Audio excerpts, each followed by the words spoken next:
Bonsoir à toutes et à tous et bienvenue sur Sportmedia pour cette deuxième émission de la causerie du lundi. Bon, petit changement aujourd'hui, vous inquiétez pas, on n'est pas en direct mais on revient dès la semaine prochaine. Ce soir, du coup, on va parler évidemment de la SNL où on va débriefer le match avec Vincent Muratori qui nous fait l'honneur d'être présent.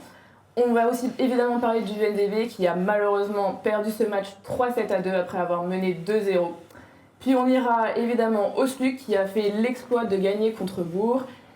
Et on parlera un petit peu du handball qui a encore fait match nul 31-31 et les volleyeurs du Grand Nancy Volleyball qui eux se sont inclinés 3-1 face à Fréjus. Allez, on y va, on enchaîne tout de suite par la SNL.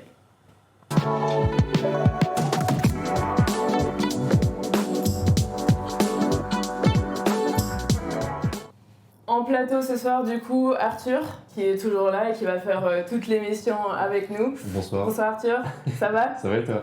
Ça va super. Et Vincent Muratori, qui est avec nous, grand joueur de la SNL, 2012-2020, pour ceux qui se souviennent. Je suis sûre que tout le monde se souvient d'ailleurs, donc voilà. Bonsoir Vincent. Bonsoir. Est-ce que tu vas bien déjà? Oui, tout va bien. Bon, bah Tout va parfait. Alors, on va déjà commencer par parler de ta carrière et de ton après-carrière, et après on basculera sur le match où tu étais présent d'ailleurs. Comment s'est passé du coup cette après-SNL, après-carrière aussi? Comment ça se passe aujourd'hui dans ta vie? Qu'est-ce que tu fais? Voilà, parle-nous un petit peu de tout, histoire de donner des nouvelles aux auditeurs. D'accord. Du coup, après la SNL, j'ai joué, c'était en période Covid que j'ai quitté la SNL. Ensuite, j'ai joué 2 ans à Grasse en N2 pour continuer le foot et avoir ma passion. J'ai eu la chance d'avoir un petit garçon dans cette période-là.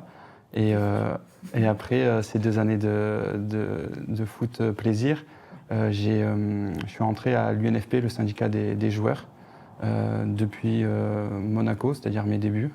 J'étais déjà délégué club pour justement faire passer le message du syndicat auprès des joueurs lorsqu'ils avaient des soucis. Et à la fin de ma carrière, du coup, c'était une continuité pour moi de prendre ce rôle de délégué régional dans le sud, dans le secteur sud, pour aider les joueurs qui ont des soucis, qui ont des difficultés et essayer de le représenter au mieux. D'accord. Donc c'est ce que tu fais à temps plein aujourd'hui? Voilà, c'est ce que je fais à temps plein. Donc je suis au comité directeur aussi de l'UNFP. Okay. Et je suis également à la commission juridique de la Ligue pour représenter les joueurs, pour défendre les joueurs lorsqu'ils ont un souci avec un club ou autre.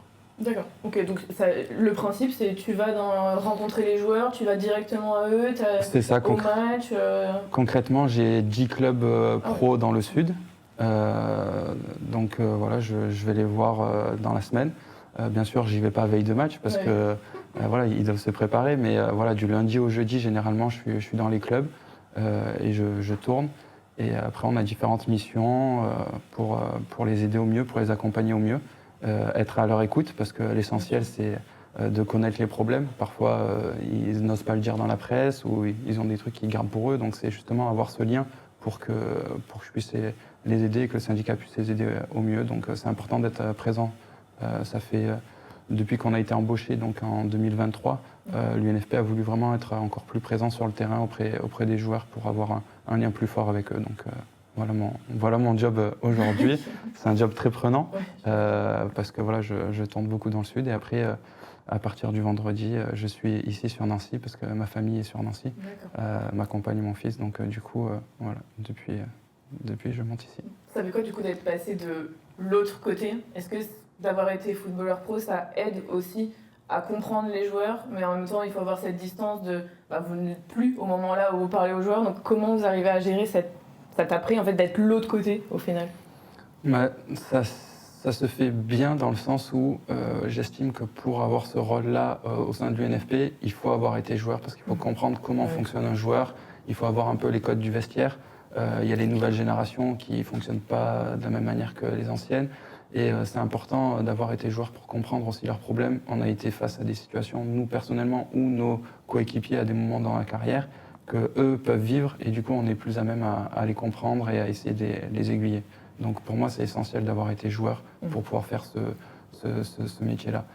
Et ensuite on passe de l'autre côté, oui, mais toujours un peu dans le même rôle que j'avais à la fin à Nancy. C'est-à-dire que j'étais là pour essayer d'aider, d'arranger les situations parce qu'il il y a toujours des petits soucis, des petites incompréhensions. Et justement, faire le lien, c'est ça mon job aujourd'hui et c'est ce que je faisais les dernières années à l'ASNL. Ok. Pourquoi tu t'infliges autant de mouvements et un job aussi prenant après une carrière sportive? Tu peux pas te poser ou je pourrais me poser. Après, ma compagne qui est d'ici, originaire d'ici, a voulu revenir ici. Et donc, du coup, c'est pour ça que je reviens ici le vendredi et le week-end. Il y a des semaines où j'ai pas de mission parce que les clubs sont pris et je peux pas aller. Du coup, je reste ici. C'est pour ça. Et ensuite, je m'inflige rien parce que je le veux. Je veux aider les joueurs. Pendant ma carrière, j'avais vraiment cette volonté d'aider, d'essayer d'améliorer les choses. Et pour moi, c'est un objectif, c'est une conviction que j'ai. Les joueurs, il ne faut pas croire que c'est tous les jours rose. Il n'y a pas que des Mbappé dans le championnat. Il y a des joueurs qui sont dans des situations précaires. On le sait pas, on le dit pas, parce que ça fait pas rêver, ça fait pas les paillettes. Mais il y a des joueurs qui ont des difficultés et il faut être là pour les aider. Et je prends ce rôle à cœur. Et voilà, c'est une conviction chez moi d'aider les joueurs. Donc c'est pas du tout un problème pour moi de faire les déplacements dans les clubs. Au contraire, c'est avec plaisir. À chaque fois que j'y vais, il y a un lien qui se crée avec les joueurs. On va manger ensemble avec certains joueurs. C'est du boulot, mais c'est un lien également très fort. Est-ce que tu as été surpris de certaines histoires, de certains joueurs, ou c'est peut-être des choses que tu n'imaginais pas, ou alors tu avais déjà été confronté dans ta carrière avec tes coéquipiers peut-être ou autre, où tu as vraiment découvert une facette du foot que tu n'avais pas, ou pas? Alors, j'ai connu que 2 clubs, pro je parle. Oui. Et c'est sûr qu'à Monaco, il n'y avait pas les mêmes problématiques qu'à la SNL. Bien sûr. Ensuite, lorsque j'ai fait ces 2 années à Grasse aussi, j'ai connu d'autres problématiques que des clubs de national qui ont le statut pro peuvent aussi connaître. Donc, ma carrière m'a permis d'être face à des situations qu'aujourd'hui je rencontre parce que je pars des clubs comme Monaco, Marseille, Nice, qui sont des gros clubs dans le sud, jusqu'à mon plus petit club dans le sud, c'est Nîmes. Donc il n'y a pas du tout les mêmes problématiques, les mêmes conditions. Mon parcours de joueur m'a permis aussi d'être face à plusieurs situations que je reconnais, que les joueurs ont. Après, surpris, non. Malheureusement, on voit qu'il y a des difficultés économiques qui sont bel et bien présentes et accentuées depuis que les droits télé ont été renégociés. C'est une situation qui est très très compliquée que les clubs vivent et du coup les répercussions elles sont directement sur les joueurs. Donc c'est à nous d'être vraiment très présents et j'espère que dans l'avenir proche, le plus tôt possible, des solutions positives seront trouvées pour le foot français parce que malheureusement, à l'heure actuelle, c'est une période compliquée. Non, moi je me demandais également comment... Est-ce que ça s'apprend sur le tas? Ou alors parce qu'il y a quand même une dimension sociologique derrière tout ça aussi. Il faut avoir un bon relationnel avec les joueurs. Est-ce que ça s'apprend? Est-ce que c'est quelque chose qui était inné chez toi? Est-ce que c'est ton empathie, comme tu disais, qui fait que tu arrives à avoir un lien avec les joueurs ou non? Est-ce que tu as une formation, quelque chose? Oui, on a été formés par rapport... après, pas au lien par rapport aux joueurs, mais à l'UNFP, on a un service juridique, oui, bien sûr. On a un service formation, donc on doit savoir aiguiller les joueurs au mieux. Après, moi, ce que je pense, c'est qu'il doit avoir, comme vous dites, une personnalité qui fait qu'on doit aller vers les gens pour essayer de les aider. Ça s'apprend pas. Se forcer, ça serait pas naturel et du coup le lien serait pas réel. Je pense qu'il y a des traits de personnalité qu'il faut avoir pour faire ce type de métier. Après, il faut toujours pas avoir non plus trop de proximité parce quand on entre dans le club, il faut avoir le respect de l'institution parce qu'on va dans le club, même si on va au contact des joueurs, on va dans un club. Donc il y a toujours une posture à avoir qui est différente que celle que j'avais auparavant dans un vestiaire parce que quand j'étais à Nancy, j'avais un lien avec les joueurs, avec le personnel du club parce que j'étais aussi au CSE à l'époque. Donc du coup, entre guillemets, j'étais chez moi. parce Ouais. que Bien sûr. ça faisait 8 ans que j'étais là, voilà, je suis resté 8 ans au club. Du coup, je connaissais la maison et je pouvais avoir des discussions avec différents membres du club et des joueurs qu'aujourd'hui, dans mon rôle, c'est un rôle qui est différent. Je ne peux pas avoir les mêmes discussions. Voilà. Le but, c'est d'aider les joueurs, mais on n'arrive pas en terrain conquis. Voilà. Bien sûr.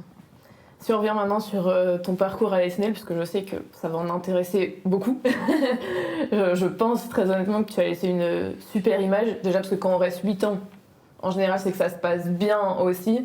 Et puis 8 années, c'est plusieurs générations de supporters, etc. qui t'ont connu. Comment tu as vécu ces 8 années? C'était une volonté? Est-ce qu'il y a eu des moments où tu pas souhaitais partir, mais 8 ans, je me dis, aujourd'hui, dans le foot moderne, c'est quand même ultra rare. Donc est-ce qu'il y avait vraiment un attachement au club, ou voilà, comment tu le vois maintenant avec du recul? Personnellement, dès mon arrivée, je me suis senti bien ici, à Nancy. D'accord. Voilà, les supporters, il faut le dire, hein, c'est incroyable. Ils sont nombreux, ils sont exigeants. Mais bon, à choisir, je préfère avoir des supporters nombreux et exigeants plutôt que pas de supporters. Donc, moi, je me rappelle l'année où on est monté, on a eu un match à domicile, c'était contre Sochaux, il me semble. Et l'ambiance qu'il y avait au stade, c'était incroyable, c'était vraiment incroyable. Cette saison-là, à chaque fois qu'on rentrait sur le terrain, au fil de la saison où on a pris confiance, on rentrait sur le terrain, on était des machines. Et on savait que derrière, les supporters, ils allaient être là avec nous. Et voilà, c'était des moments incroyables. Même les périodes compliquées où voilà, il y a eu des descentes. Quand je dis l'exigence des supporters, c'est que voilà, ils voulaient être au plus haut pour leur club, et c'est normal. Malheureusement, il y a des faits qui font que on n'était pas au niveau.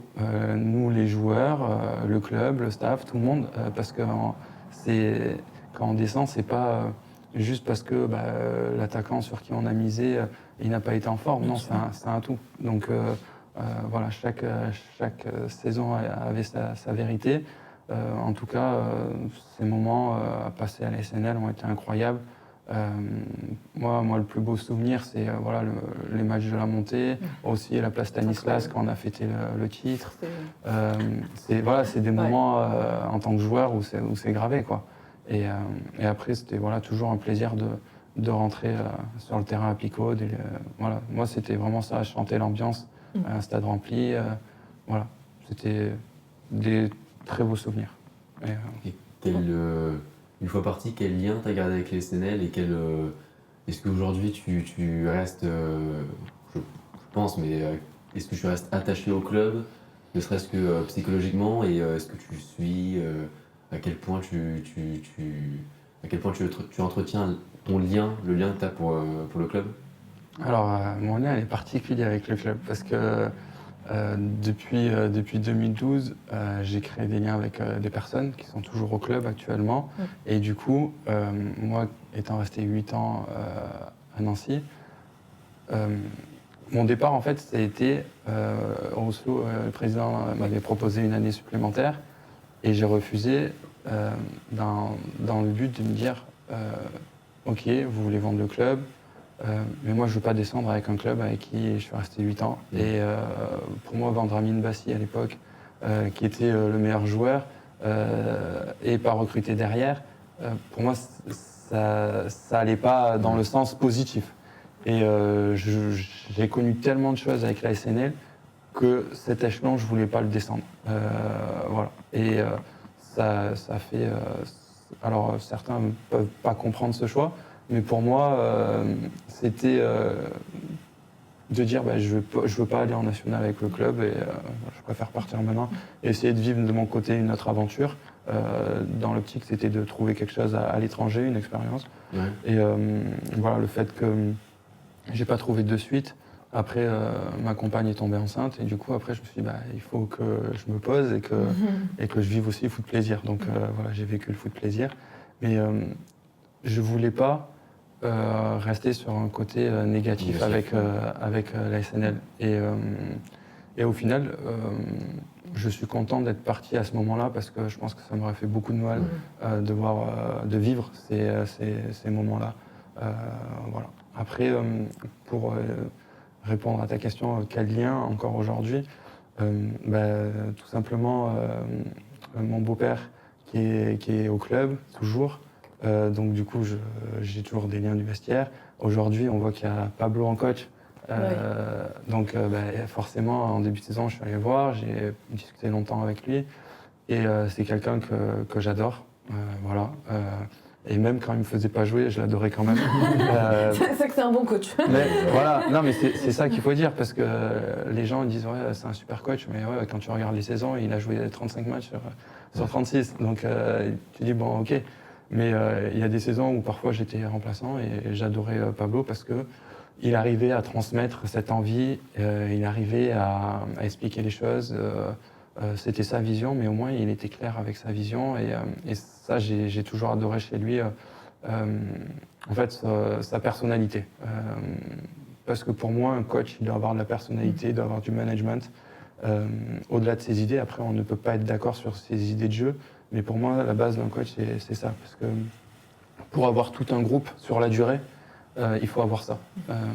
Donc voilà. Après, il y a aussi Nathalie Tonnerre, avec qui j'étais au CSE et avec qui j'ai toujours entretenu des liens. Que je prends à chaque fois plaisir de voir quand je vais au stade. Parce que oui, mon plaisir, c'est de revenir de ma semaine de boulot et de venir un vendredi sur deux voir la SNL jouer. Voilà, mon fils adore le foot aussi, donc du coup, on est tout le temps, quand je peux, voilà, on est tout le temps là, présent, pour supporter la SNL. C'est génial. Donc voilà les liens que j'ai toujours, parce que voilà, c'est un club où je suis passé 8 ans.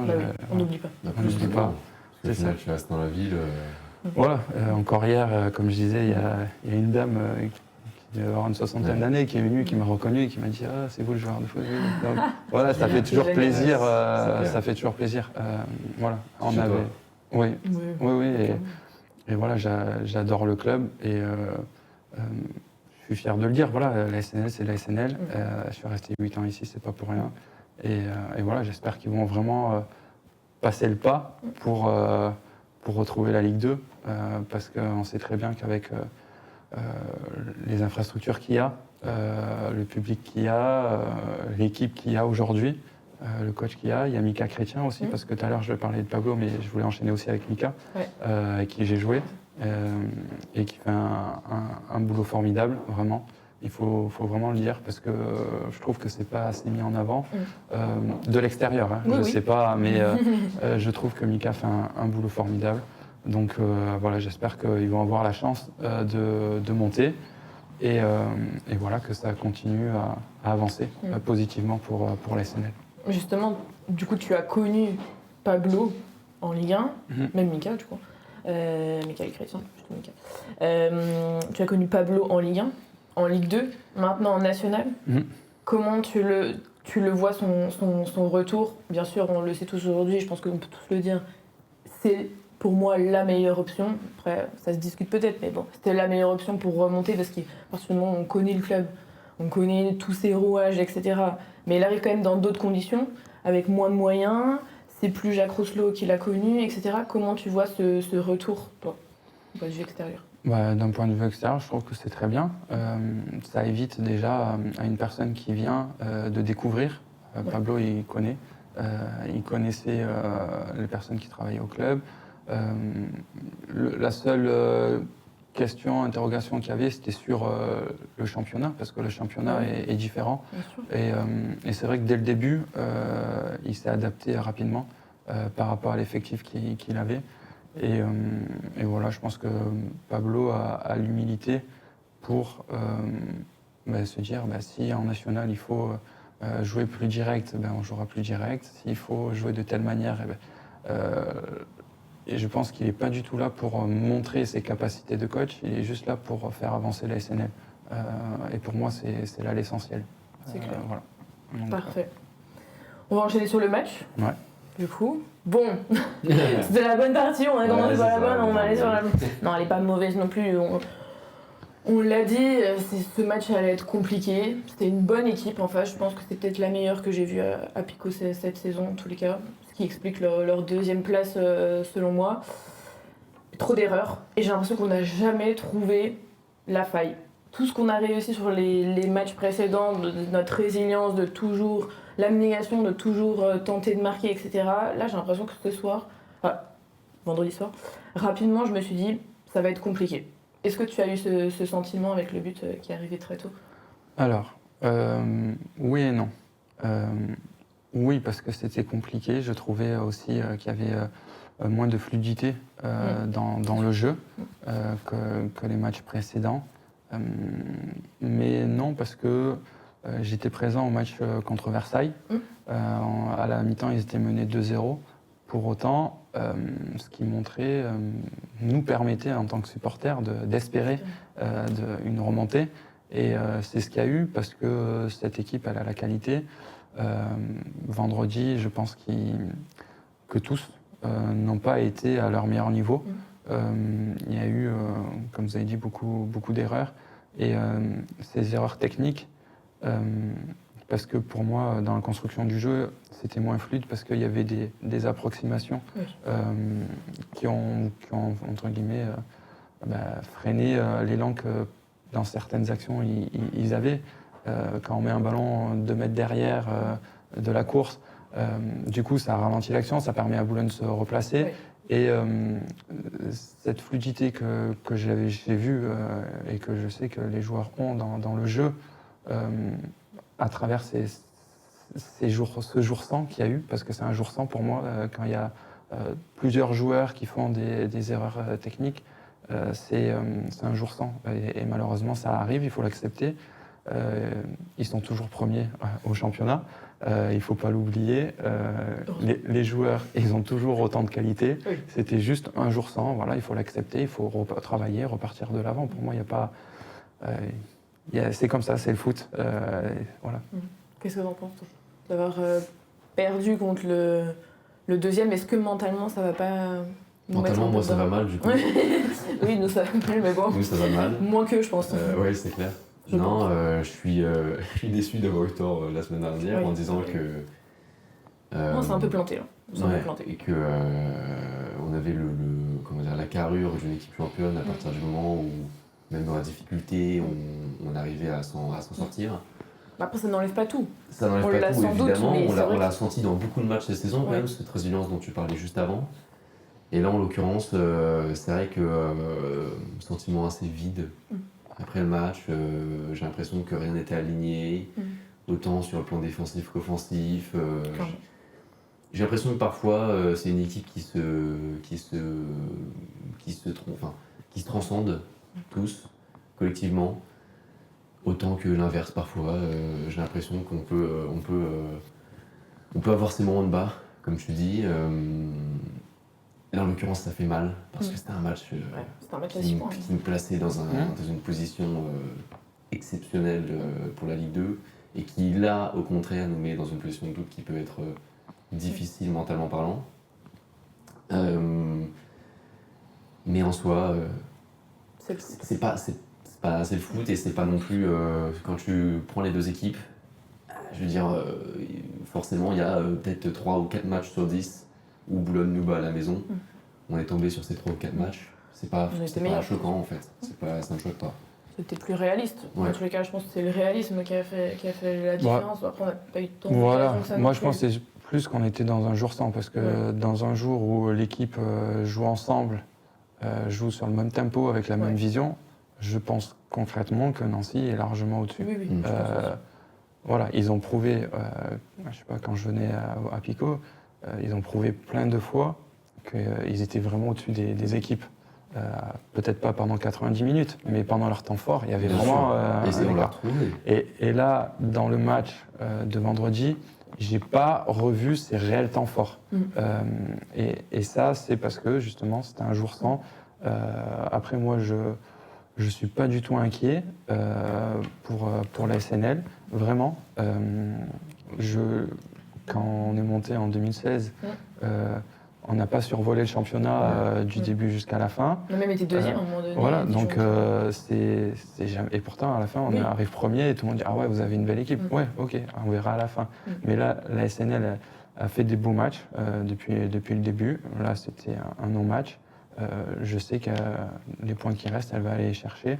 Et je fais confiance à Pablo et aux joueurs pour aller chercher ça.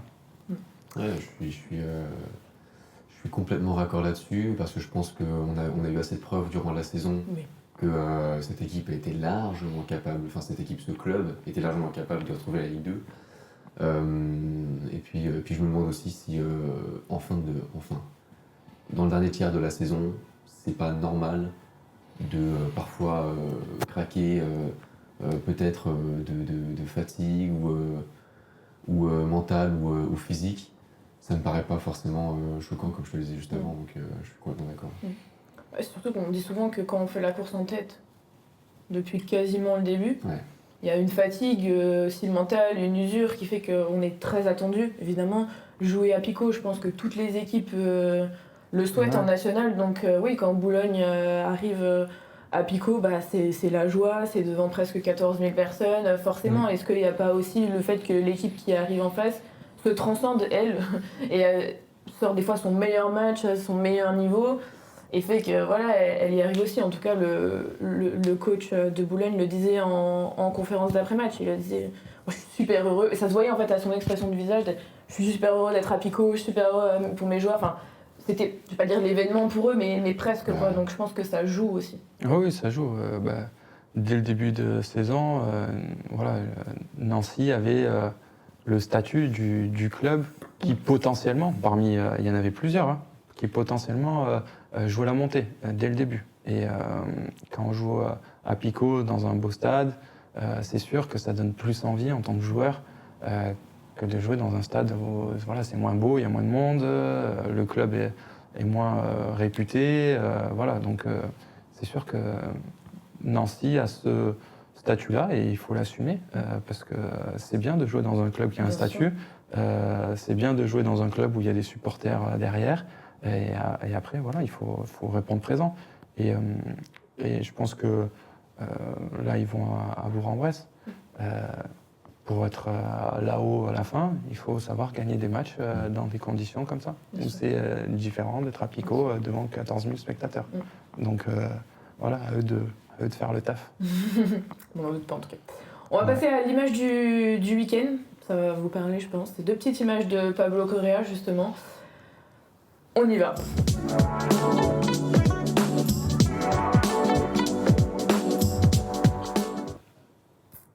Alors, elles vont arriver, deux petites images. Je trouve... Alors bon, on en a un petit peu loin. Je voulais pas, bon.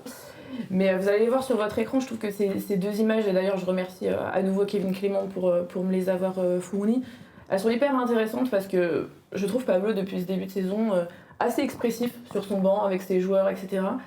Et j'ai assez remarqué qu'il a eu des moments un peu de désolation. Je sais pas si je suis peut-être un peu trop loin dans ce que je pense, mais dans le sens où des fois je le voyais, il levait les bras, il disait bah non, je crois qu'aujourd'hui ça va pas le faire. Et ces deux images représentent bien son regard de je crois qu'aujourd'hui c'est pas possible. Et d'ailleurs il le disait en conférence de presse, non on a perdu, ils ont été meilleurs et voilà, je m'étais promis, enfin c'est pas vrai, il a clairement dit, je m'étais promis de pas revoir un match après le match après Dijon, parce qu'il veut avancer, il veut pas forcément se remettre sur les matchs, et là il a dit finalement on va peut-être le faire et c'est pas trop, donc je pense que ce match quand même l'a perturbé aussi et que c'était pas ce à quoi il s'attendait. Moi c'est peut-être le petit point qui me chagrine un petit peu, c'est ça. C'est-à-dire qu'il y a un plan de jeu qui a sans doute pas été respecté. Qu'est-ce qu'on pense de ça ? Après, je connais pas le plan de jeu qu'il a mis en place. En tout cas, je suis certain que ce qui s'est passé dans le match n'était pas ce qu'ils avaient travaillé dans la semaine, ce qu'il avait prévu lui en tant que coach, ce qu'il attendait de ses joueurs.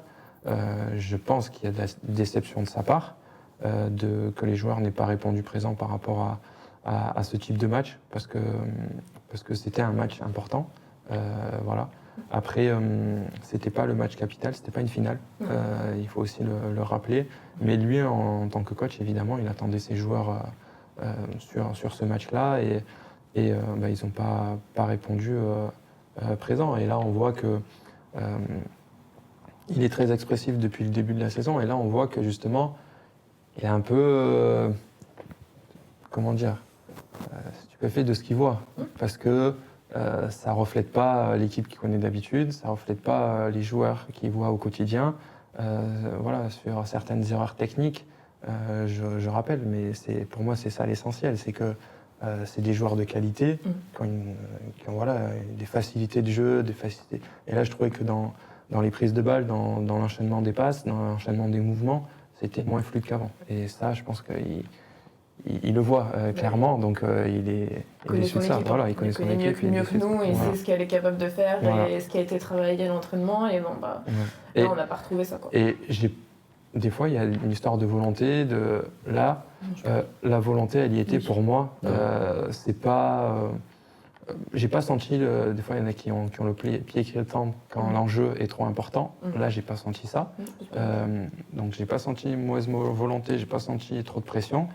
C'est pour moi juste un jour sans, voilà. Et un jour sans collectif, parce que encore une fois, ils étaient plusieurs à pas être à leur meilleur niveau. Toi, tu penses, ça t'est déjà arrivé de se dire, bon ce soir, non, ça marche pas, avec mes coéquipiers, je leur fais la passe, ils sont à 10 mètres, il y a quelque chose qui tourne pas rond. Même moi, il y a des soirs où dans ta tête, tu comprends pas. C'est comme ça qui va. Voilà. Ça, c'est super intéressant de le dire, parce que en tant que supporter, tu peux le ressentir aussi. C'est ça. Soit ils le ressentent, soit des fois je les trouve très durs, les supporters, et ils vont dire non mais on a été nuls. Des fois il faut modérer aussi, vous êtes des êtres humains comme nous. Nous des fois on va au travail, on y arrive moins le jour-là, vous c'est la même chose en fait, tout simplement. Après le supporter quand il vient au stade, c'est pour voir un spectacle. Voilà. Et quand le spectacle n'est pas ce qu'il souhaite, pas ce qu'il veut, et du coup il le dit. Nous on n'est pas des machines, les joueurs, on ne peut pas faire je ne sais pas combien de matchs, mais être à 100% à chaque fois. Donc du coup, parfois la mayonnaise, la magie du foot, elle prend, parfois elle ne prend pas. On voit que des joueurs, parfois, ils font des trucs incroyables. Mais c'est pas des machines, c'est justement parce que c'est la beauté du foot qui fait ça. L'inspiration du moment, il a joué à l'instinct. Et il peut pas faire tous les matchs comme ça, c'est pas possible. Donc il faut aussi l'accepter en tant que supporter, que parfois il peut avoir des moments sans, et justement essayer de continuer à encourager ce qu'ils ont fait. Franchement, je peux dire bravo aux supporters parce qu'ils ont poussé jusqu'au bout malgré le résultat. Et ça doit continuer comme ça. C'est vrai que c'est vraiment un plus d'avoir la chance d'avoir autant de supporters, parce que 14 000 en national. Voilà, donc il y en a en Ligue 2 qui n'ont pas. Donc, et puis il y en a en Ligue 1 qui n'ont pas non plus. Donc du coup, c'est bien, et il faut continuer. Tout le monde espère que Nancy retrouve la Ligue 2. C'est vrai, ici, dans le bassin nancéen, tout le monde espère ça. Donc, du coup, tout faire pour aller jusqu'au bout et y croire jusqu'au bout. C'est parfait. Je pense qu'on va rester sur cette note positive, en tous les cas. Je vois que tu es confiant. on va être aussi, finalement. Je suis venu sans confiance et vous la redonner en... Non, j'ai jamais perdu confiance en cette équipe, mais c'est vrai que ce match...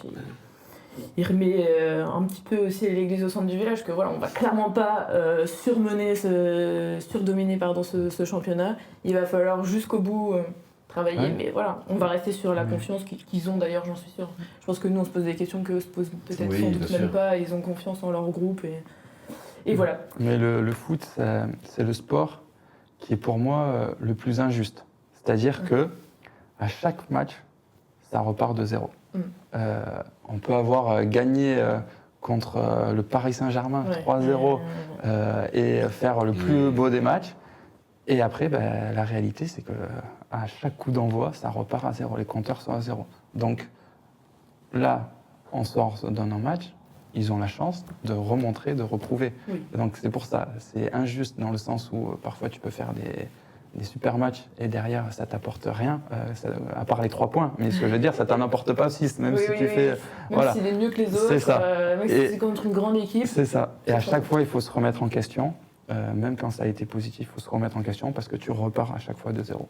Donc t'as beau avoir des systèmes de jeu, des habitudes. C'est sûr, c'est toujours mieux, mais tu repars de zéro. Donc c'est pour ça.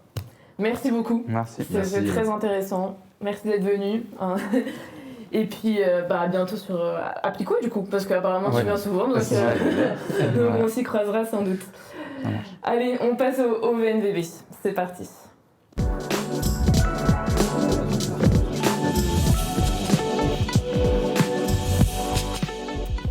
Bon, défaite. Défaite rude. Ouais, contre une très bonne équipe d'ex-Venelle. Bon, moi, j'étais au match hier. Je tiens à dire que quand même, c'était un très beau match. Malgré tout. Merci. C'était un très très beau match, il n'y a pas d'autres mots. Mais honnêtement, j'ai pas compris ce qui s'est passé. On mène 2-7-0. J'ai l'impression qu'on a le match en main. Alors attention, il y avait énormément d'adversité. Et c'est pas parce qu'on avait le match en main que je sentais qu'on allait gagner.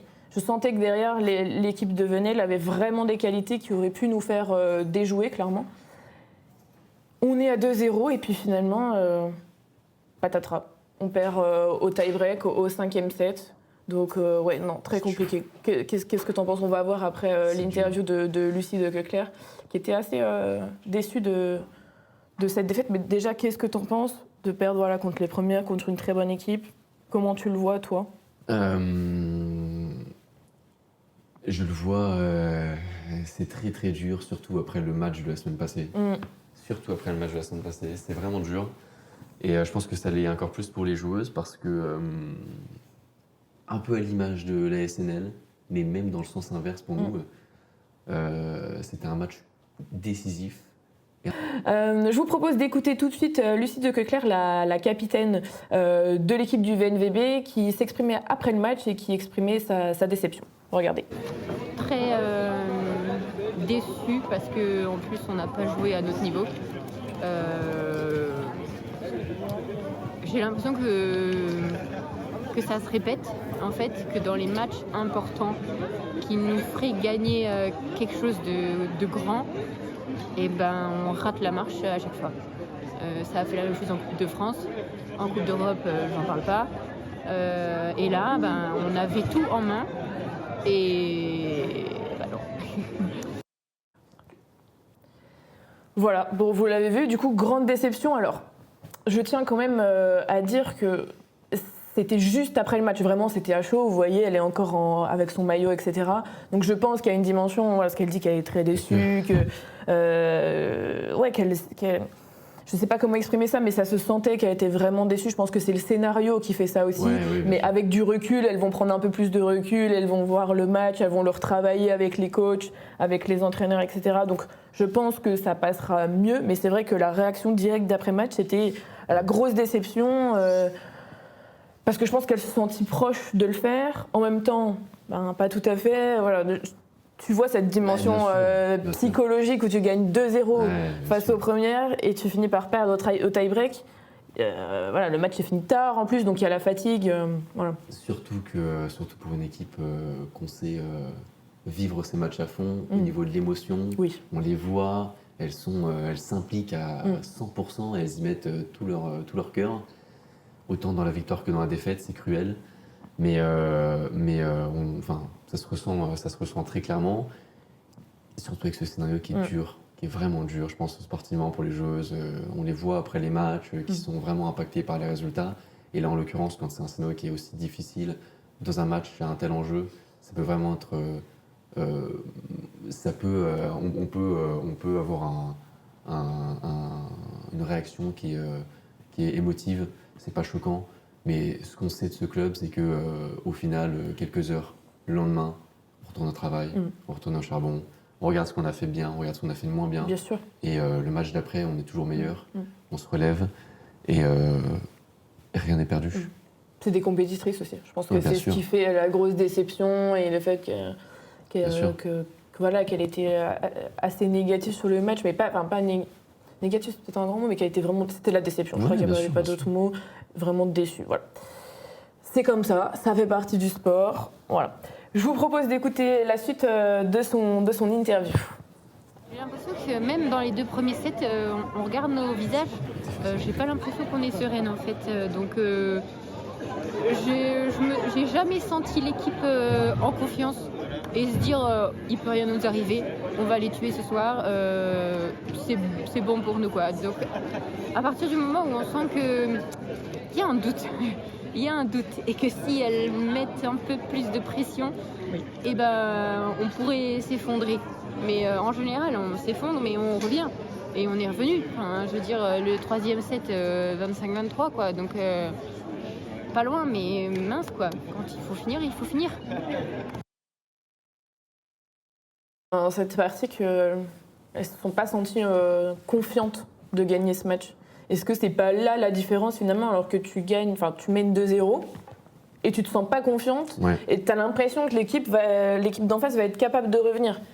Je me dis, est-ce qu'il n'y a pas eu un problème à ce niveau-là où normalement quand tu es sur 2-0, justement ta confiance elle fait que gagner.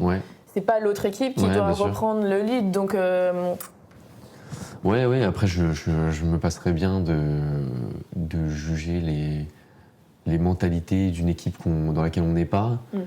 Mais on peut en effet se poser la question de a-t-on trop surestimé une équipe?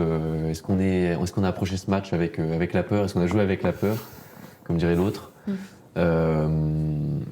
Et est-ce qu'il y a eu une erreur dans l'approche mentale, psychologique du match, justement sur cette potentielle frayeur? On peut se poser la question. Oui, on peut se poser la question parce qu'on n'a pas la réponse. On n'a pas la réponse, évidemment, c'est pour ça qu'on n'affirme rien. Mais quand on est compétiteur, et on a reçu des compétiteurs qui nous en ont parlé pas plus tard que la semaine dernière, la préparation est ultra importante, mentalement.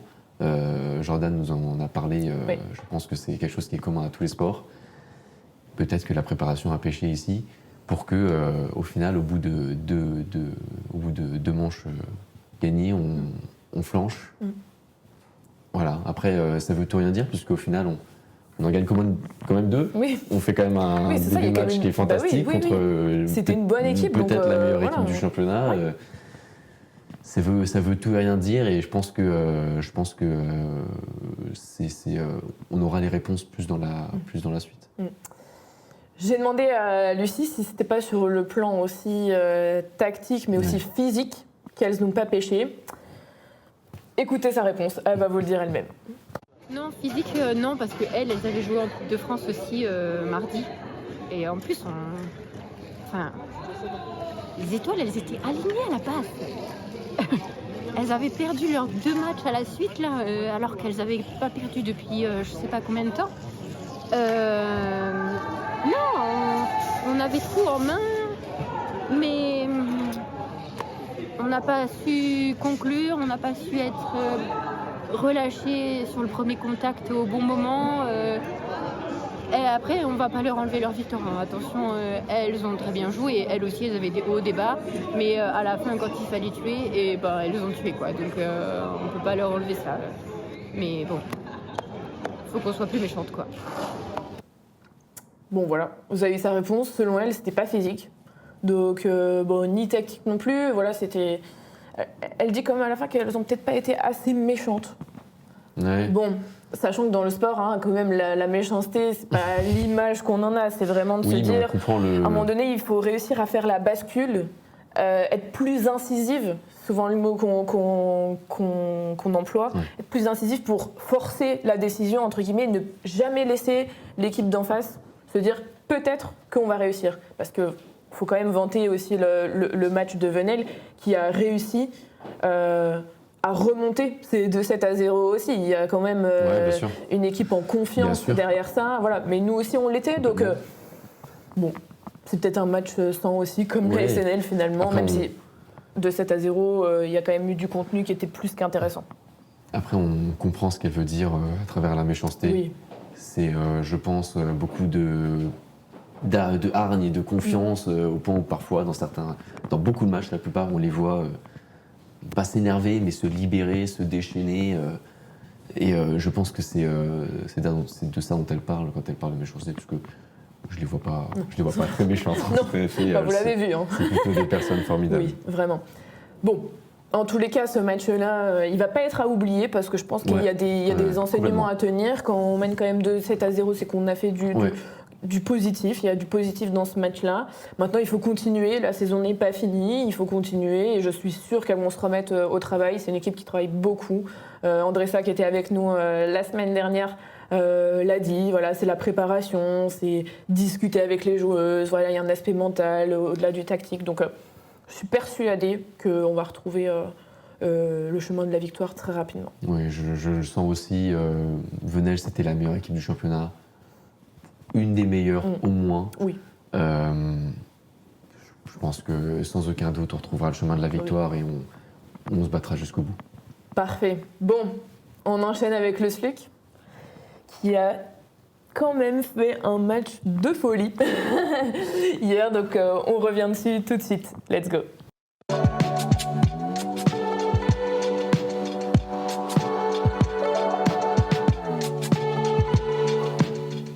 Allez, c'est parti, du coup on débriefe cette super belle victoire du SLUC à Bourg-en-Bresse. Ouais. 81 à 93. Xavier nous a rejoint, Xavier Descamps, j'ai pas besoin de vous le présenter, je pense que... Tu peux, Non, ça me flatte mon ego. Tu vois, donc tu peux y remettre une couche. Meilleur speaker de France. Non, arrête-toi là, ne le fais pas. Seulement de France, pardon. Ouais. Non, mais je plaisante évidemment. Ça va bien? Ça va bien. Écoute, on a passé une très très bonne soirée hier soir du côté de Bourg-en-Bresse. Ouais. J'y vais, je débriefe tout de suite. Vas-y, On y va, c'est vas-y. parti. Je te laisse la main. Donc une superbe victoire du SLUC Nancy Basket. Alors je vais vous avouer quelque chose, Arthur, Zoé, quand j'ai commencé à regarder le match, je me suis souvenu ce que j'ai dit aux supporters la veille, puisque la veille, j'ai eu une petite réunion avec les supporters du SLUC pour voir différentes choses. Et il y en a un qui m'a dit, qu'est-ce que t'attends de cette confrontation entre le SLUC et Bourg-en-Bresse? J'ai dit, écoute, j'attends pas grand-chose. Pas parce que c'est Bourg-en-Bresse, ce serait une autre, mais parce qu'il y avait tellement de questionnements vis-à-vis de ce match, du côté du SLUC comme du côté de Bourg-en-Bresse, qu'on ne pouvait pas savoir ce qui allait se passer. Vous auriez su, vous, quelques jours auparavant, qu'il y aurait 3 absents du côté de Bourg, et pas des moindres. On a quand même Benitez et Courby qui n'étaient pas là, plus Arthur, Xavier Castagneda, il paraît qu'il faut dire Castagneda, qui est quand même le pistolero de Bourg-en-Bresse qui n'était pas là. Donc ça, c'était une première chose. Deuxièmement, Fred Fotoux, il était en équipe de France juste avant. Et souvenez-vous, suite à cette défaite de Bourg-en-Bresse, dans la conférence de presse, il disait « Je n'ai pas assez préparé mes joueurs pour ce match ». Et moi, tout de suite, j'ai pensé à l'équipe de France. Tout de suite, j'ai pensé à l'équipe de France parce que quand Fred Fotoux est en équipe de France, il ne peut pas préparer Bourg-en-Bresse. On est d'accord. Et donc quand il dit « Je n'ai pas eu le temps, je n'ai pas assez préparé mes joueurs pour cette confrontation », alors c'est une interprétation que je fais. Je pense sincèrement qu'il n'a pas eu le temps de le faire. Même. Voilà. Ah, mais c'est bizarre de le dire quand même, enfin je trouve que c'est quand même... Bah, alors, non, oui et non, parce que... Il le dit sans le dire. Ouais, c'est ça. C'est-à-dire qu'il utilise quand même une langue de bois, mais en soi, je veux dire, c'est logique. Quand tu vois le Bourg-en-Bresse, il manque vraiment de préparation et tu ressens vraiment que la trêve internationale, elle a été bien plus bénéfique pour le SLUC que pour Bourg-en-Bresse. Et je crois que s'il y a un moment dans la saison, l'équipe était atteignable, c'était aujourd'hui. C'était pas aujourd'hui, mais c'était hier. Alors évidemment, alors du côté après je vais terminer, mais du côté de Nancy, il y a Caleb Walker qui est parti aux États-Unis pour raisons personnelles et on comprend, qui n'était pas là. Ensuite, l'interrogation c'était Chris Clemens. Oui. Alors, comme quoi le gars est d'un sérieux incomparable. Soit c'est une sorte de héros Marvel qui s'auto-régénère comme Wolverine et qui peut se permettre justement de retourner sur le terrain après une blessure très rapidement, ou alors le gars il a encore mal et il a, entre guillemets, une expression qu'on peut dire, l'amour du maillot, et il revient exprès pour justement donner un coup de main à l'équipe. Et quel coup de main, puisque c'est lui, avec Anthony Labanca, je vais faire le déroulé du match, qui permet justement en première mi-temps de garder cette ligne de flottaison à -10 par rapport à Bourg-en-Bresse. Mais en tout cas, Chris Clemens était là. Donc c'est pour ça que je dis bien malin, celui qui aurait pu donner... On est d'accord, hein, Arthur, un pronostic pour ce match. Alors, une fois qu'on a dit ça, 80-93. Alors, le déroulé du match est suivant pour ceux qui n'ont pas vu. Première mi-temps, je dirais pas catastrophique, c'est faux. Mais première mi-temps, on sent que le SLUC Nancy Basket est en dessous. Oui. Voilà, est en dessous. C'est-à-dire que retourne un petit peu dans ses travers. Il y a un boulot qui a été fait dans la raquette de la part de Bourg-en-Bresse qui handicape Shavon Thompson, puisque très rapidement le King Shavon se retrouve avec 2 fautes. Mais ce qui a permis à Zachary Perrin de le suppléer. Et comme quoi ce gamin, quand on lui fout la paix et quand il travaille, il fait le job. C'est clair. Alors, de vous à moi, c'est pas propre, c'est pas toujours propre, mais au moins c'est fait. Le boulot est fait. Il est jeune, il a 20, Bien sûr, c'est normal. même 19 ans, je crois. Il est soit 19, soit 20. Ouais, un des deux. Ouais, Enfin, il peut pas avoir les deux, en tout cas. Mais du coup, il a fait le job. Il a plutôt bien fait le job. Et après, ce qui a permis justement de laisser un peu hors repos chez Von Thompson, de revenir. Donc premier carton, un petit peu difficile, bien entamé par Bourg-en-Bresse avec Usher qui nous a fait mal. Usher, pas le chanteur. Hein. Dommage. J'adore. Voilà. On fera bien son 4 heures, là, Zoé. Non, la musique. La musique, c'est ça, t'as raison. Donc Usher nous a fait mal, mais finalement, comme je disais, Chris Clemons et Anthony Labanca, extrêmement cliniques. Anthony Labanca, il s'en sort avec 5 sur 6 à 3 points. C'est Incroyable. impressionnant. Anto, s'il te plaît, l'année prochaine, va au All-Star Game et participe au concours à 3 points. C'est obligé. Sérieux, Obligatoire. Vas-y, quoi. Enfin, je pense que tu as vraiment des chances de gagner. Donc 5 sur 6 à 3 points pour Anthony Labanca. Chris Clemons aussi qui a sorti les shoots qu'il fallait. Donc au final, on s'est retrouvé exactement au bon moment. Donc au final, à la fin de ce deuxième carton, on s'est retrouvé avec une équipe de Bourg-en-Bresse qui aurait pu annuler toutes les chances du SLUC Nancy Basket. Mais le SLUC, grâce à ces 3 points pas providentiels, mais qui ont été marqués au moment où il fallait, on garde une ligne de flottaison de 10, 8, 12 points qui nous permet justement d'espérer pour ce troisième quart-temps et un troisième quart-temps de folie. Mais c'est ça que moi qui m'interpelle dans ce match-là, c'est que d'habitude. Oui, tu m'interromps quand tu veux. Non, c'est très bien, c'est très bien. D'habitude, quand on est face à une très bonne équipe d'envergure comme le top 5 de la Betclic Elite, qui est Bourg-en-Bresse, quand on démarre mal, on finit par prendre l'eau. On a toujours un deuxième quart-temps où on stabilise et après le troisième, en général, on prend l'eau. Et là, c'est l'inverse. Exactement. Ce qu'on n'arrive jamais à faire à l'extérieur en plus. C'est la prouesse aussi, on n'était pas gentils, il faut le dire. À l'extérieur, c'est quand même très compliqué. Et c'est nous, cette fois, qui sommes dans la position de l'équipe adverse où on arrive à faire. À forcer le destin, les shoots, tout. Et en fait, ça rentre et ça nous met dans de très bonnes dispositions pour finir le match, tout simplement. On a eu, alors faudrait vérifier Arthur et Zoé, j'ai pas à revérifier, je suis désolé. Je crois que dans ce troisième quart-temps, on met à Bourg-en-Bresse un 22-2 ou un 21-2. On met un 22. Sur une période, on est à 20. C'est incroyable. Exactement. 22. Et ça, le match se gagne sur 2 phases. Là, premièrement, excusez-moi, je vais couper mon téléphone portatif parce qu'il y a un petit bip. Chérie, je t'attends là. Non, mais tout ça pour dire que c'est dans ce troisième carton que le SLUC Nancy Basket non seulement a haussé le ton en défense. Tout à fait. Voilà. Que le SLUC Nancy Basket a saisi sa chance d'assommer Bourg-en-Bresse avec un travail à l'intérieur de Save qui a été très conséquent, un travail défensif très bien exercé, notamment par un Clément Frisch qui, encore une fois, était dans l'ombre. Dans les contres aussi, il a été excellent. Exactement. Il était tout le temps sur le meneur, aller dans les mains, tout le temps.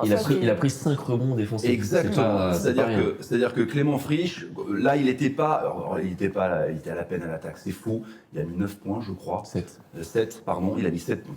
Merci, il a mis 7 points. Il est un petit peu en dessous de ses standards de cette année. Bien sûr. Mais en revanche, raisonnable. Le taf défensif. Exactement. Sur le plan défensif, il a été essentiel. Et donc, grâce justement à ce coup de collier défensif et à ce coup de collier en attaque mis par le SLUC Nancy Basket, première phase, 20 à 2, 20 points, alors que Bourg-en-Bresse n'en marque que 2, le match est là. On a mis un pied sur la tête de Bourg-en-Bresse. Ensuite, il y a quelque chose que le SLUC a fait, c'est qu'il ne fait jamais à gérer la fin du match. C'est ce que je dis. Voilà. Mais est-ce que c'est pas. Je pense que c'est le shoot de confiance qu'on a pris aussi. La trêve La trêve pour moi a fait du bien. Je l'ai dit à Ici Sud-Lorraine la semaine dernière, je trouve qu'on était quand même fatigués, que ce soit mentalement, physiquement. Je pense que la trêve a fait du bien. Ça a permis de faire un peu de table rase des derniers matchs, etc. Et ce troisième carton, il a donné la confiance pour se dire cette fois. On va gagner ce match, on ne le laisse pas passer. Je sais pas comment vous l'avez vu. On a eu des protagonistes qui ont été bons sur l'ensemble du match, mais qui, sur un laps de temps de la deuxième moitié du troisième quart-temps, ont pris une ampleur absolument dingue. Il y a Chris Clemons qui nous En patron, qui nous pond Vrai 2 meneur. tirs à 3 points, comme lui seul a le secret. Et tout ça, ça participe à justement ce qu'on disait, au 20-2 Exactement. sur la deuxième partie du troisième quart-temps. Mais au global, même sur le troisième quart-temps complet, on est à 29-11. Mais on aurait pu s'écrouler. 29-11. Dans le quatrième, qu'est-ce qui fait selon Ouais. vous les garçons qu'on ne s'est pas écroulé? Parce que c'est là, comment dire, il y a quand même un petit écart de niveau selon moi sur les Bien deux sûr. équipes. Ils avaient des absents, mais eux ils ont la confiance de se dire bon, Ils sont chez on va eux. se remettre Ils sont dedans, chez eux. on va se remettre dedans, le 22 on l'oublie, on va gagner contre Nancy. Et qu'est-ce qui fait que nous, on a réussi à tenir la baraque clairement? Alors c'est totalement théorique, c'est une théorie que j'ai eue au doigt mouillé. Ça marche. C'est-à-dire que concrètement, cette équipe est jeune, mais elle apprend. Et donc, on a d'un côté un Sylvain Lautier qui, à mon avis, à la mi-temps, a dû leur dire « Les gars, on resserre les boulons en défense, on s'applique en attaque, et après on verra ce qui se passe. » Et je pense que la solution est venue des joueurs eux-mêmes. Quand ils ont vu qu'ils prenaient de l'avance et que l'équipe de Frédéric Foutoux, qui d'ailleurs s'est fait expulser parce qu'il ne trouvait pas de solution, il ne trouvait pas de solution. Et bien à la limite, Fred Foutoux, je lui jette pas la pierre, ce sont ces joueurs qui n'ont pas trouvé de solution parce que justement l'équipe du Nancy Basket a réussi à étouffer totalement les velléités offensives de Bourg-en-Bresse. Ouais. Et surtout, je pense que le maître mot qui a été donné lors du temps mort, qui a été pris un petit peu avant la fin du match, je ne sais plus par quelle équipe d'ailleurs, c'est calmez-vous les gars. Preuve en est, Shevon Thompson s'est pris une mandale dans la figure, Ouais. c'était pas volontaire. Non. Sincèrement, je pense que c'était pas volontaire. Mais j'ai dit, vu l'ambiance qu'on peut avoir à Equinox, qui est une salle quelquefois un peu hostile, moins qu'à Beaublanc de Limoges ou à Saint-Quentin, mais c'est quand même hostile. Je dis, soit ça part en baston général, quand j'ai vu foot ou qui se faisait réprimander. Et non, j'ai vu cette équipe du Sud Nancy Basket qui restait calme. Sauf Mohamini, on lui jettera pas la pierre, Mohamini, qui a fait une anti-sportive, mais je pense que pris dans la fougue de son. Voilà. C'est la jeunesse aussi, je Exactement. comprends. Il Hein. a- super jeune. Il voulait faire faute. Oui. Ça a été considéré anti-sportif parce qu'il est plein d'hormones. Non, mais ça arrive Voilà. clairement. C'est sa première saison en tant que titulaire, quoi, clairement. Donc voilà, C'est il joue pas la avec saison les en jeunes. pro aussi. Oui, en pro. Il parce avait qu'il joué était- ça, quoi, 4-5 matchs avec Monaco. C'est ça, Oui, il mais fait là- des entrées, mais là, il est inséré voilà. dans un vrai projet. Bien sûr. Non, mais alors, pour revenir à ta question, Zoé, qu'est-ce qui a fait que Ouais. je pense sincèrement que je ne dirais pas que cette équipe est mature, pas encore, Pas encore. mais elle a fait preuve de maturité et de discernement. Souvenez-vous, au début de la saison, certains matchs que l'on a perdus, Arthur et Zoé, c'est que le coach disait nous avons le défaut de la jeunesse, des fois, moralement, nous perdons pied. Là, je pense que, sincèrement, le Nancy Basket a fait preuve de maturité en disant on la tient celle-là, on la tient, on la cadenasse. Et on ferme les verrous, on met les miradors, on sort les bergers allemands, et puis celle-là, on la ramène. Et tout combiné, le fait que Bourg-en-Bresse, pour une fois, n'a pas trouvé de solution parce qu'il y avait 3 absents majeurs dans cette équipe, quoique je pense que l'Armada... bref, Ils ont de quoi faire. Ils ont de quoi faire. Ouais, bien sûr. Et nous, de notre côté, ça a tourné en notre faveur. Tant mieux. Parce qu'on a eu aussi un capitaine, Antoine Manca, qui a tenu Incroyable. l'équipe. Il est etc. Je trouve qu'il y a clinique. Les cadres Incroyable. ont fait vraiment leur combien, travail il- et la fougue de la jeunesse ne nous a pas porté. Oui. Et- Je 10, elle nous a Bravo. justement apporté plus dans le jeu. Je sais pas ce que tu en penses, Mais complètement, mais je crois que c'est un équilibre qui est fondamental. Ouais, c'est ça, Surtout c'est pour une l'équilibre. équipe aussi jeune que le SLUC, on a misé sur des jeunes qui ont un talent absolument dingue, mais qui ont besoin d'être canalisés. Quand on voit le travail d'Anto Labanca, que ce soit... parce qu'évidemment, quand on est capitaine, c'est un rôle mental, un rôle de collectif, un rôle de parole qui est très important. Mais je crois que jamais personne n'a remis ce talent-là en doute concernant Anto Labanca. Mais c'est aussi un exemple technique. C'est aussi, je vous lead sur le terrain. Et il a combien Labanca? 5 sur 6 Il y a 5 sur 6 à 3 points. On est au Je veux dire, total à 55% de réussite aux 3 points. On est sur 11 sur 20. C'est absolument... c'est dingue. Alors évidemment, pour ce Oui. match-là, Ouais. Arthur, Zoé, je vais pas sortir une personnalité en particulier, puisque je pense très sincèrement que tout le monde, même Isaiah Washington, qui était un petit peu moins en vue, il a pas fait de conneries, il a Non, pas fait d'erreur. C'est un match de- personne n'a fait d'erreur. Tout le monde a fait le job.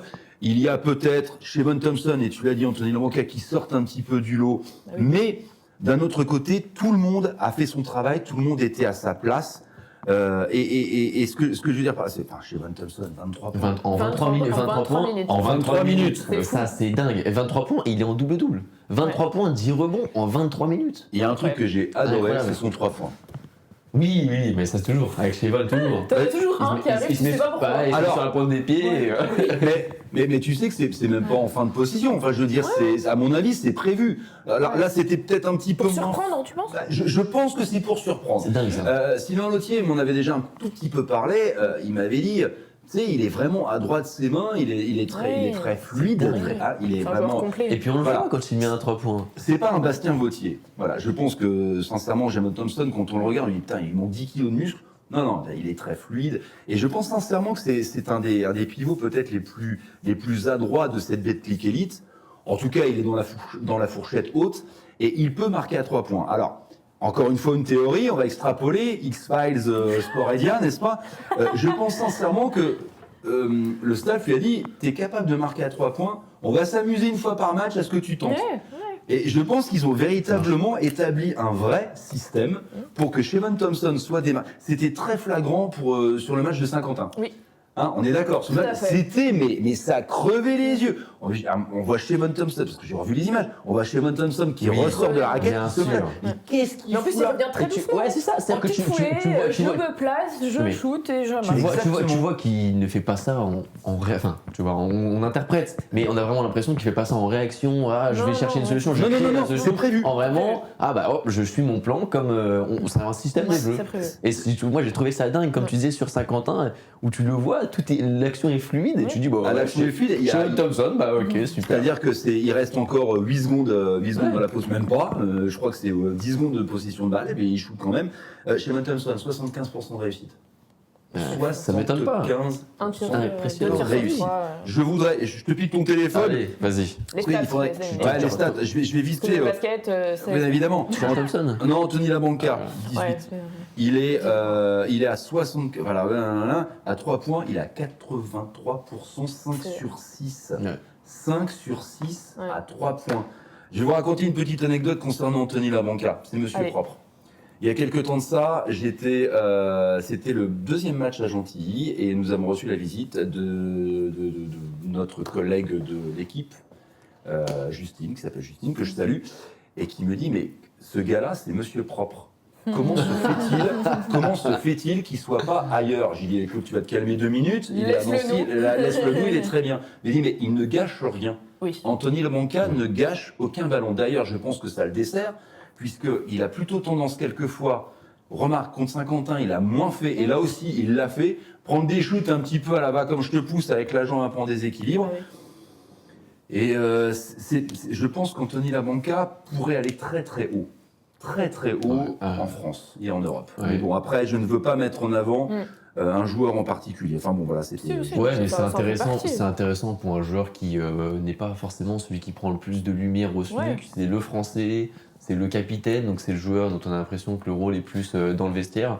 Et en fait, même sportivement, Non, bah, bien Non, il est exemplaire. C'est C'est son tempérament aussi. Bien sûr, exactement. Il est discret, il est très humble, Bien sûr. il est tellement proche du public que Ah ouais, c'est parfois, clair. on a du mal à réaliser que ce gars-là est doté de compétences et de qualités absolument On formidables. a beaucoup de chance. C'est l'école alsacienne. Hein. Il a appris Oui. le basket en Alsace et je pense, comme Clément Comme Frisch. Clément. Ouais, Ouais, bien sûr. ouais, c'est Comme vrai. Clément Frisch. C'est pour ça qu'ils sont proches. Non, mais oui, déjà d'une, ils ont la choucroute, la choucroute touch, la flamme cuche. Non, c'est ça. La tarte flambée là-bas. La tarte flambée, Tarte voilà, flambée, la tarte flambée. Et donc ils ont cette approche du basket qui est faite de travail et d'abnégation. Et là, le jeu en ce moment proposé par le SLUC Nancy Basket à Anthony Labanca, pour revenir à lui, et après je dirai plus rien puisque c'est vrai, en l'occurrence pour ce match, il ne faut pas mettre en avant un joueur en particulier, mais la performance d'Anto est encore une fois exceptionnelle. Après celle de Saint-Quentin, je sais plus ce que j'allais dire, le fait que le travail paye et le jeu actuellement lui plaît Anthony Bien Labanca sûr. puisque Beaucoup plus collectif. voilà, exactement. Lui, il a appris à jouer, à faire des passes. Et d'ailleurs, pour revenir à Bourg-en-Bresse, et j'en terminerai là-dessus, c'est que dans le troisième quart-temps, au retour des vestiaires, je me suis dit mince, on va retomber peut-être dans nos travers, se précipiter un petit peu, puisque le gros défaut du Sultan Sea Basket, je trouve cette année, mais c'est en train d'être corrigé par Sylvain Leutier. Sylvain sait faire ce genre de choses. On met un pivot qui se balade dans la raquette, on se met 4 tours des 3 points et on essaie de pénétrer chacun notre tour. C'était flagrant sur Dijon. Là, en l'occurrence, ce n'est pas le cas. Ça y est, les joueurs ont compris effectivement, et ça, Anthony Lebanquet, il adore.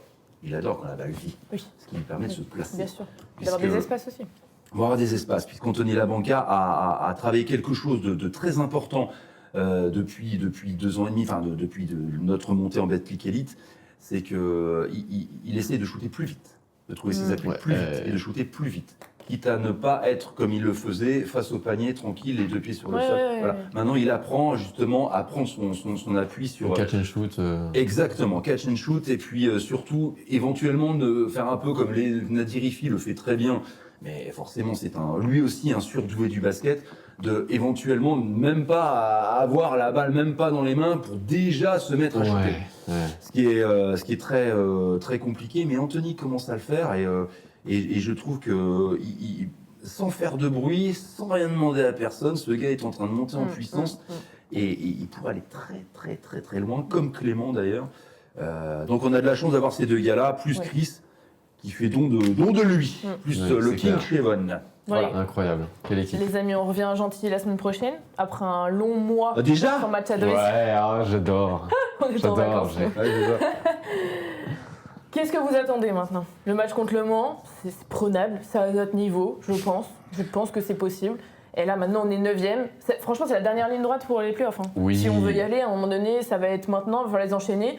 La victoire contre Bourg, on l'avait pas forcément attendue, mais maintenant, elle peut être ultra bonifiée par une victoire à domicile contre Elle nous rachète la défaite de Nanterre, par exemple. Ouais. C'était pas un match coché, mais on a perdu des matchs cochés, donc ça s'équilibre. Et au final, ça nous met dans une position qui est plutôt agréable pour les play-in, puisque jusqu'à il y a peu de temps, entre la 8e et la 13e position, on était dans un mouchoir de poche.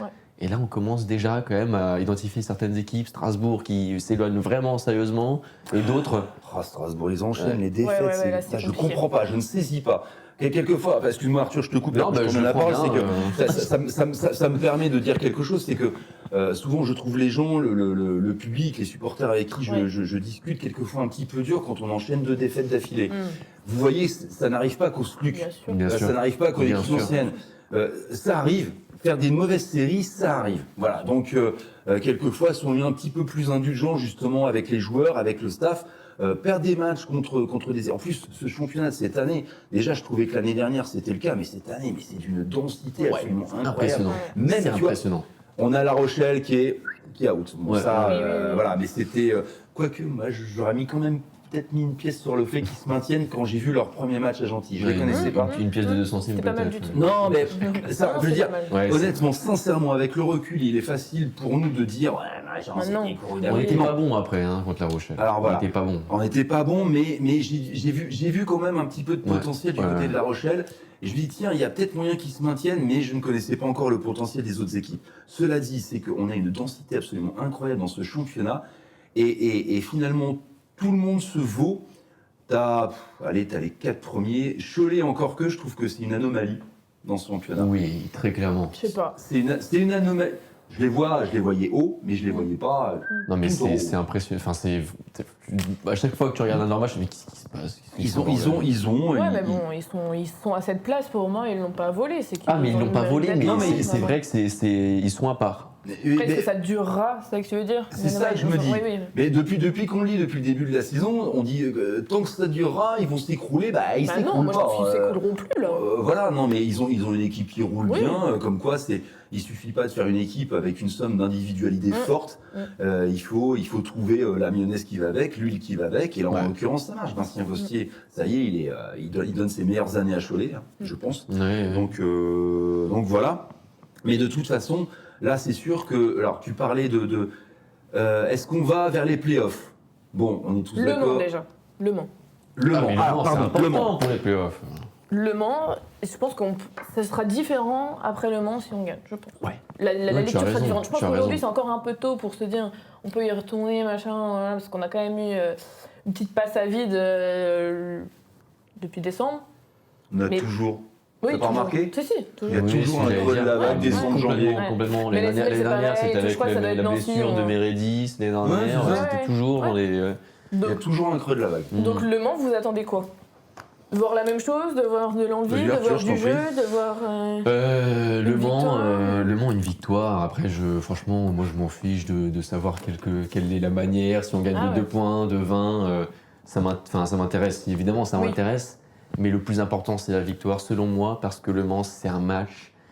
Si on le gagne, ça redonne un Ouais. tel espoir pour les playoffs.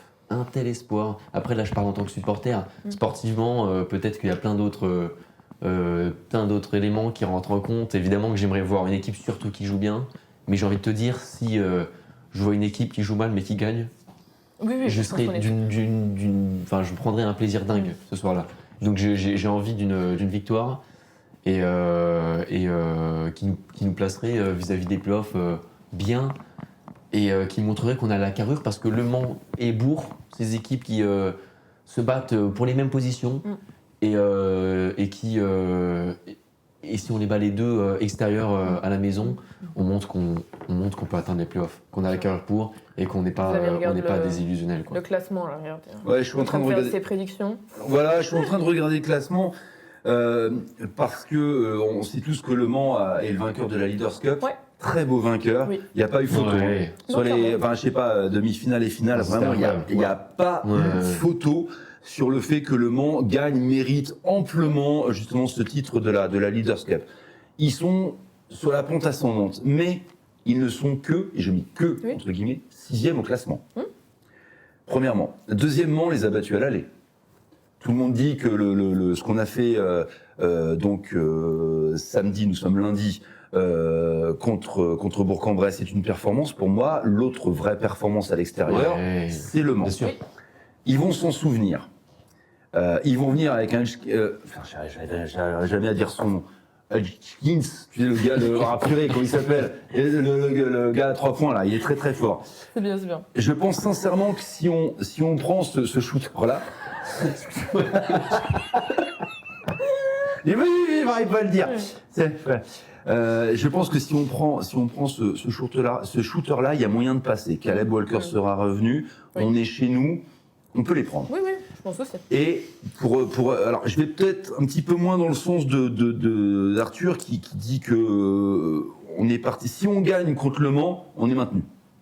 Moi je vois ça comme ça. Oui, c'est vrai. Alors moi je m'en fais. Encore la question du Moi, maintien. Non, oui, non, oui, non, oui, non, si. non, mais Alors, bien sûr. d'accord, c'est important Non, parce non, que bien c'est sûr. vrai que quand je parle de ça, valider un premier non, mais objectif. moi j'oublie, Ok. C'est ça. j'oublie très rapidement que comme tu disais, même si on commence à s'écarter un petit peu, le championnat reste quand même d'une densité folle. Là on dit Le Mans est 6ème, mais Le Mans est 6ème avec 3 victoires de moins que le premier. Quand tu C'est reprends le... impressionnant, c'est-à-dire que le championnat est d'une densité qui est dingue. On chute, on fait le Strasbourg. Regarde, je voudrais juste. Tu vois ce que Alors, je veux dire le Portel et La Rochelle sont vraiment sous la terre, mais nous sommes actuellement, à l'heure actuelle, nous avons 9 victoires. Ouais. Limoges, qui est avant-dernier, on a 7. Ah, on a 2. C'est Tu dingue. vois, c'est ça dingue. peut aller Ouais, bien sûr. extrêmement vite. Oui, oui, oui. Imagine qu'on se... Alors déjà, si on gagne contre Le Mans, on se maintient. Ensuite, moi, je n'attends rien de ce match puisque Le Mans est une des équipes en forme du moment. Mais il y a moyen de passer. Il y a moyen de passer. Ensuite, si on perd contre Le Mans, franchement, c'est pas la fin du monde. Franchement. Non, non, c'est Alors, sûr. on attend une victoire pour faire plaisir au public. Et puis, franchement, C'est la sincèrement... lancée, moi je trouve que c'est la dynamique Oui, qu'on c'est peut le public, c'est enclencher. bon. Voilà, en fait. j'allais y Avec 2 venir. victoires d'affilée, ça peut être vraiment... J'allais y venir. Nous gagnons contre Le Mans. Nous sommes en position effectivement d'être maintenus, parce que là, il faut vraiment grosse catastrophe industrielle pour qu'on se maintienne pas. Mais ensuite, on a une position qui nous permet justement de rester à la fin des playoffables ou des play-inables, Ouais, comme tu veux. Et cette position d'outsider, d'underdog, pour moi, nous va très bien. Ouais, C'est ça. complètement. Qu'on n'ait pas la lumière sur nous, qu'on nous foute la paix, qu'on soit un petit peu la surprise et qu'on fasse venir, je sais pas qui, Monaco qui est premier, Monaco ou Cholet ou Paris Basket à la maison pour les playoffs. Moi, ça me va très bien. Ça me va très bien. Parfait. Bon bah, je pense qu'on va rester sur cette note Oui, positive. Son avis était bien plus pertinent que le mien. Et je suis un peu Mais, jaloux.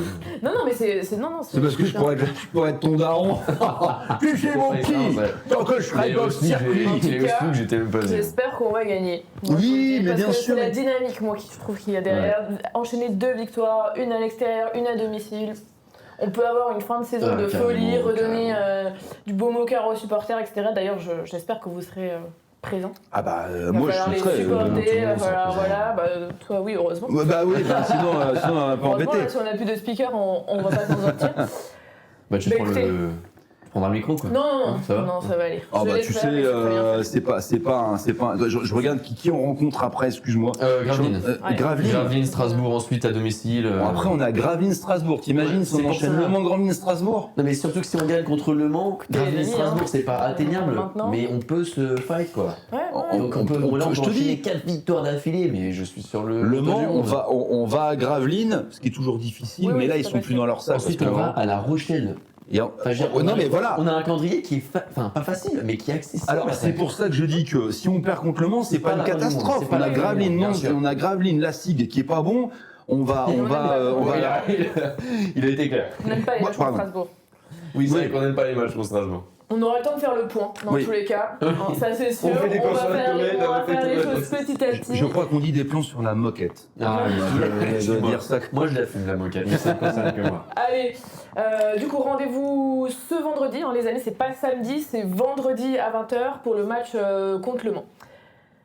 Eh ben écoutez, merci à vous. Merci Zoé, on fait merci un Arthur. on fait un Merci petit point du beaucoup. coup sur les 2 autres sports qu'on va pas aborder plus en profondeur ce soir, mais on le fera les prochaines semaines, ça c'est sûr. Le GNVB, comme je vous disais en début d'émission, s'est incliné 3-1 face à Fréjus. Et le Nancy Handball a encore fait un match Ouais. nul, 31-31 à domicile cette fois. Mais on aura l'occasion de revenir avec Ouais, les c'était joueurs. une belle castagne, D'après ce que j'ai compris. Ouais, bah, 2 matchs nuls d'affilée, ça prouve que on n'arrive pas à prendre l'ascendant, mais en même temps, C'est pas la catastrophe non c'est plus. pas la catastrophe. Voilà. J'espère que. Non, pardon. J'espère que ça vous a plu. Je Bien remercie sûr, à ça leur a nouveau- plu. à nouveau Sinon, ils ces seraient deux- pas là. Bah oui, Voilà, j'espère. ceux qui sont là, ça leur a plu, ça vous a plu. Bon ben voilà, ça va. Dites-le en commentaire si ça vous a plu. Parce qu'il faut quand même dire quelque chose, si tu me permets Zoé. Vas-y. Trouver une ville qui possède un média indépendant, animé par de haute tenue, par Zoé Larue et Arthur, franchement. Ça n'existe pas partout. Soyez vraiment conscients de ça, les amis. Avoir une émission gratos sur Internet, hebdomadaire, qui revient sur tous les sports de Nancy, ça n'existe pas. Vous avez un Maubeuge, par exemple. Un Maubeuge. Il y a un zoo, il y a des frites, mais il n'y a pas Sporedia. Voilà, je tenais à le dire. Pardon. Non, c'est d'une pertinence, beaucoup. c'est d'une pertinence. Merci beaucoup. Merci, T'as tout Xavier. résumé, c'est très bien. T'as fait exactement ce que je n'aime pas faire. donc Ouais, c'est très bien. c'est ce que j'allais dire. Donc, c'est top. Merci beaucoup. On se retrouve dans tous les cas lundi prochain en direct. Il n'y a pas de souci, cette fois, ce sera en direct. Je vous propose, après cette émission, de se retrouver en live sur les réseaux sociaux de Sporedia, où on pourra débriefer de ce qui a été dit par Vincent Muratori, par Arthur et par Xavier. On débriefera de tout. Je vous souhaite une belle soirée et à bientôt. Bye bye. Merci beaucoup. Ciao.